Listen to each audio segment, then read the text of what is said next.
With the average price of filling a tank with petrol hitting a staggering £100 for the first time, it's more important than ever to save on fuel by filling up in the right place. And if you reduce your car's fuel consumption, drive more efficiently, and use my other tips, you can slow accelerating costs further. Your first step is to make your car more fuel efficient. Some simple checks and adjustments to your vehicle can help reduce fuel consumption, which could help save up to 30% on fuel costs. And of course, they're a quick and painless way to benefit the environment too. First up, keep your tyres inflated.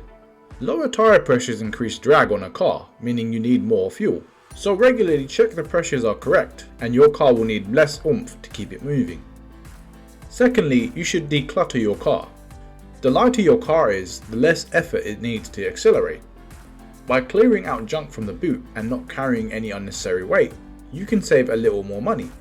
Any extra weight you ride around with ups your fuel consumption.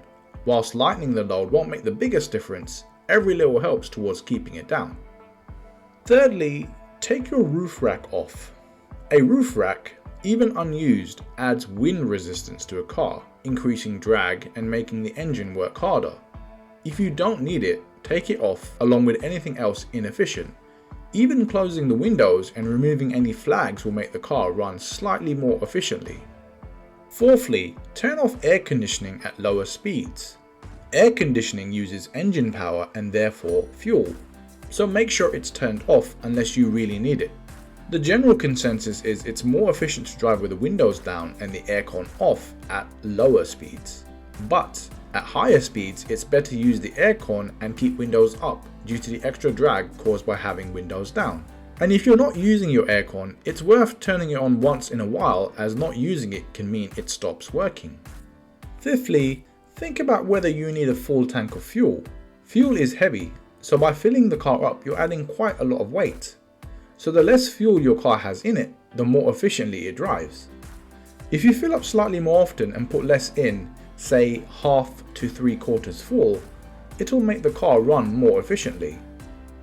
But you need to balance this with the soaring price of fuel. Because if you find a cheap forecourt, you'll likely save more by filling up than you would by putting less in to keep weight down and then having to buy more expensive fuel somewhere else later on. Number 6, save cruise control for motorways. On long, flat roads, cruise control helps you save on fuel by maintaining a constant speed, thus removing unnecessary acceleration. But when used regularly on roads that aren't flat, it will increase how much fuel you use because it's slower to react to changes in gradient, meaning it will accelerate for longer than a driver would when going up a hill. Motorways are usually flat, so reserve it for when you can cruise along. And now, here's some tips to drive more efficiently. You can drive the same distance in the same car without slowing down, but using less fuel, which is better for your wallet and better for the environment. The key is to drive smoothly.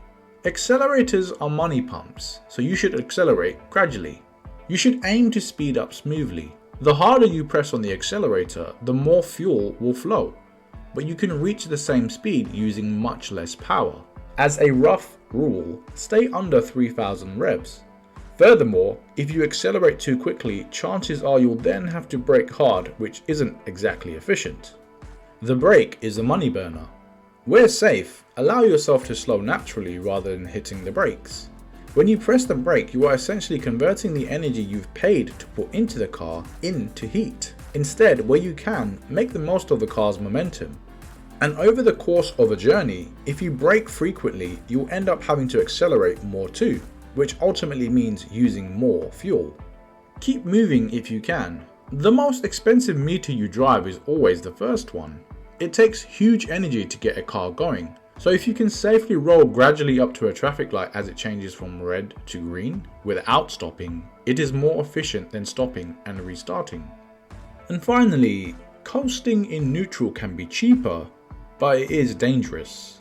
While putting the car into neutral and coasting may feel like you're using less fuel, it's dangerous, so don't do it.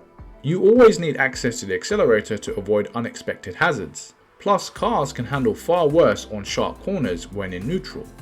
So in summary, this all comes down to one little rule of thumb. When you put your foot on the accelerator, the harder you press, the more fuel you use.